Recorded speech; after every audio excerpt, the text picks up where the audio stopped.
Monsoon Andaman समुद्रात दाखल झालेला आहे आणि त्याची पुढील वाटचाल अरबी समुद्राकडे केव्हा कशी होईल सविस्तर पाहूयात. नमस्कार, मी किरण वाघमोडे. तुम्ही पाहतात हवामान अंदाज आणि बातम्या यूट्यूब चॅनल आणि फेसबुक पेज. पाहूयात 17 ते 19 दरम्यान जे काही वातावरण आहे आपल्या राज्यातील ते कसं राहील, कुठे पाऊस होईल याचा सुद्धा अंदाज.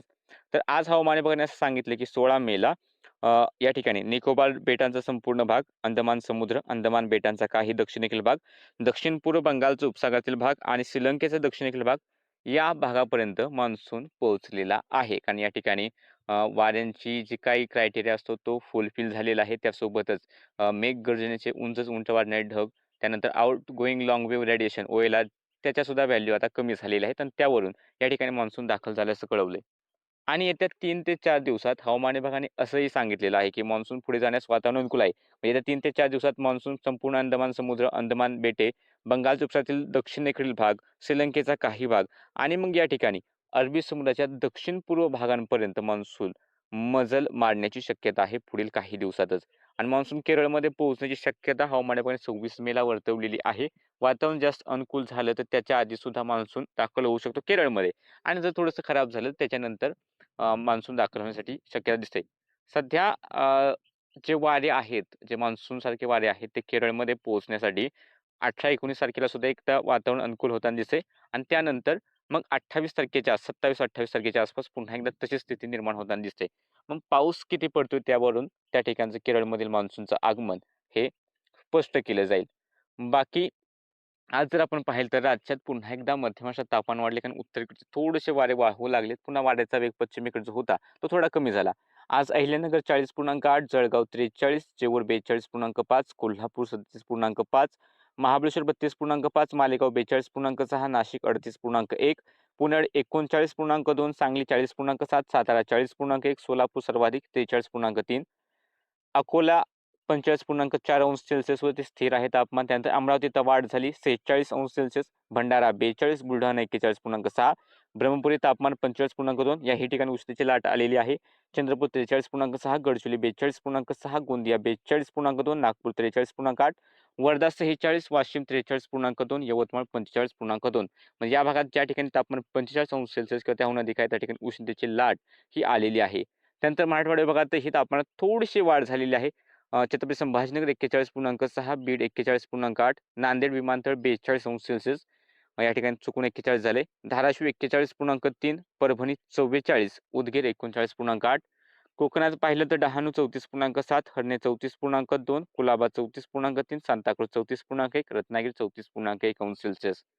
सध्याची जर स्थिती पाहिली तर कमी दाबाचं क्षेत्र जे काही बंगालच्या उपसागराच्या या भागांमध्ये होतं, त्याची तीव्रता हळू ओसू लागलेली आहे.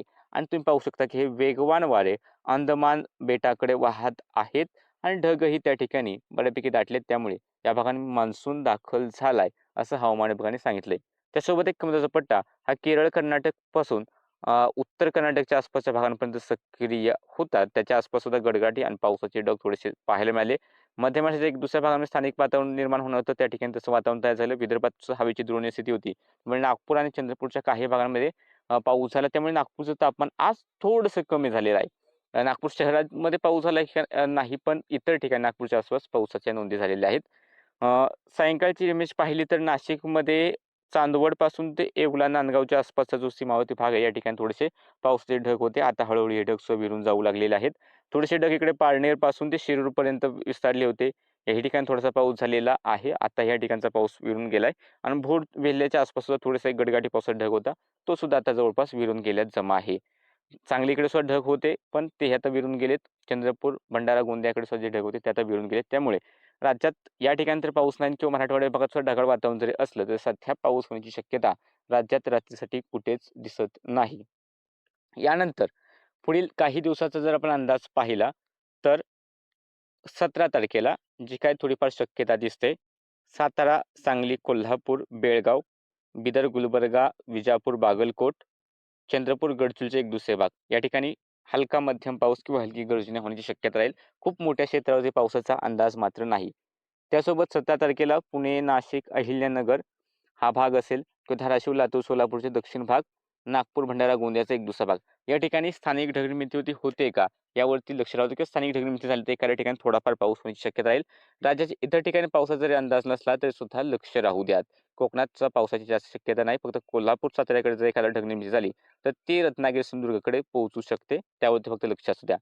त्यानंतर 17 तारखेला विदर्भात तापमान जे आहे ते साधारणतः अमरावती, अकोल्यापासून ते वर्धा, नागपूर, चंद्रपूर, भंडारा या भागांमध्ये तापमान साधारणतः 45° किंवा त्याहून अधिक म्हणजे काही ठिकाणी 46° पर्यंत सुद्धा जाऊ शकतो, की 46 पेक्षा जास्त सुद्धा एखाद्या ठिकाणी तापमान जाऊ शकते. म्हणजे या ठिकाणी उष्णतेची लाट ही अजून तीव्र होत चालली आणि बऱ्याच दिवस टिकणार आहे. त्यानंतर जळगाव पासून ते बुलढाणा, वाशिम, यवतमाळ या ठिकाणी किंवा परभणी, नांदेडचा भाग असेल या ठिकाणी सुद्धा तापमानात हळू वाढ होते. पुन्हा एकदा तापमान 43-44 किंवा एखाद्या वेळेस 44 पासून 45 पर्यंत सुद्धा पोहोचण्याची शक्यता येत्या काही दिवसांमध्ये राहील. त्यानंतर हा जो पट्टा पाहिला तर धुळे, नंदुरबार पासून नाशिकचा पूर्व भाग, अहिल्यानगर, सोलापूर, धाराशिव, बीड, लातूर, छत्रपती संभाजीनगर, जालना याही ठिकाणी तापमान साधारणतः 41 ते 43° दरम्यान जाण्याची शक्यता दिसते. तर नाशिक शहर, पुणे शहर, सातारा, सांगली, कोल्हापूर हा जो भाग आहे या ठिकाणचं तापमान 40°च्या आसपास पुन्हा एकदा पोहोचणार आहे किंवा 40 पेक्षा थोडंसं जास्त राहील किंवा 40 पेक्षा थोडंसं कमी राहील. ही स्थिती पुढील 2 ते 3 दिवस राहील. मुंबईसह कोकण किनारपट्टीला पाहिलं तर तापमान हे आल्हाददायक राहील. हे साधारणतः तापमान 34°च्या आसपास, 35°च्या आसपास राहील आणि किनारपट्टीपासून थोडंसं दूर गेलं असं हेच तापमान 38-40° पर्यंत पोहोचू शकतं. 17 तारखेनंतर जर आपण 18 तारखेचा अंदाज पाहिला तर 18 तारखेला आपल्याला या ठिकाणी साधारणतः पुणे, सातारा, सांगली, कोल्हापूर, बेळगाव, सोलापूर, धाराशिव, लातूर, नांदेडचे दक्षिणेकडील भाग या ठिकाणी गडगडाट आणि पाऊस होण्याची शक्यता किंवा लागून असलेला रायगड, रत्नागिरी, सिंधुदुर्ग या ठिकाणी एक दुसऱ्या भागामध्ये गडगडाट किंवा पाऊस होऊ शकतो. जास्त मोठ्या क्षेत्रावरती पावसाचा अंदाज मात्र अजूनही नाही. तसेच नाशिक असेल, धुळे, छत्रपती संभाजीनगर, जळगावचे एक भाग, बुलढाण्याचे एक दुसरे उत्तरेकडील भाग असतील, चंद्रपूर, गडचिरोलीचे एक दुसरे भाग या ठिकाणी स्थानिक ढगमिती होऊन एखाद्या भागामध्ये हलका पाऊस होऊ शकतो. याची शक्यता खूप कमी आहे आणि खूप कमी क्षेत्रावरती झाला तर पाऊस होईल. इतर ठिकाणी पावसाचा अंदाज जरी नसला तरी सुद्धा ढगनिर्मितीवरती लक्ष राहू द्या. 18 नंतर आपण 19 तारखेला अंदाज पाहिला तर 19 तारखेला पुन्हा एकदा पश्चिम महाराष्ट्रात इकडे अहिल्यानगर, पुणे, सातारा, सांगली, कोल्हापूर, सोलापूर या ठिकाणी किंवा धाराशिव, लातूरच्या एक दुसऱ्या भागांमध्ये मेघगर्जनेसह पाऊस होण्याची शक्यता थोडीशी अधिक दिसते. तर बेळगाव आणि कर्नाटकचे जे उत्तरेकडील भाग आहेत, या ठिकाणी मेघगर्जनेसह पाऊस होण्याची शक्यता दाट आहे.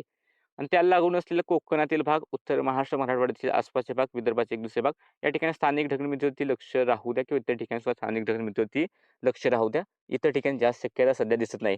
हे अंदाज बदलू शकतात कारण वातावरण आता फक्त स्थानिकरित्या तयार होते. त्याचे अंदाज एक दिवस अगोदर बऱ्यापैकी अचूक कळतात किंवा सकाळच्या व्हिडिओनुसार तुम्हाला कळून येतील. त्यामुळे सकाळचे व्हिडिओ सुद्धा नक्की पहा. जर आपण हवामान विभागाचे इशारे पाहिले तर अकोला, अमरावती, वर्धा, नागपूर उष्ण लाटेचा इशारा आहे. बीड, धाराशिव, लातूर, सोलापूर, कोल्हापूर, रत्नागिरी, सिंधुदुर्ग मेघगर्जनेसह पावसाचा येलो अलर्ट. अहिल्यानगर, पुणे, सातारा, सांगली, छत्रपती संभाजीनगर, जालना, परभणी, हिंगोली, नांदेड हलका पाऊस किंवा हलकी गर्जना. इतर ठिकाणी धोक्याचे इशारे नाहीत. 18 तारखेला अकोला, अमरावती, वर्धा, नागपूर, चंद्रपूर या ठिकाणी उष्ण लाटेचा इशारा. तर नांदेड, लातूर, धाराशिव या ठिकाणी मेघगर्जनेसह पावसाचा इशारा. हिंगोली, परभणी, बीड, जालना, छत्रपती संभाजीनगर, अहिल्यानगर, सोलापूर, सांगली, कोल्हापूर, सातारा, पुणे, ठाणे, रायगड, रत्नागिरी, सिंधुदुर्ग हलका पाऊस किंवा हलकी गर्जना. इतर ठिकाणी इशारे नाहीत. 19 तारखेला अकोला, अमरावती, वर्धा, नागपूर, चंद्रपूर या ठिकाणी उष्णतेच्या लाटेचा इशारा. तर रायगड, रत्नागिरी, सिंधुदुर्ग हलका पाऊस किंवा हलकी गर्जना. इतर ठिकाणी इशारे नाहीत. 20 तारखेला पाहिलं तर अकोला, अमरावती, वर्धा, नागपूर, चंद्रपूर या ठिकाणी उष्ण लाटेचा इशारा. तर रायगड, रत्नागिरी, सिंधुदुर्ग हलका पाऊस किंवा हलकी गर्जना. हे अंदाज बदलतील. दररोजचे आपले अंदाज नक्की पहा. चॅनल सबस्क्राईब करा, फेसबुक पेज फॉलो करा.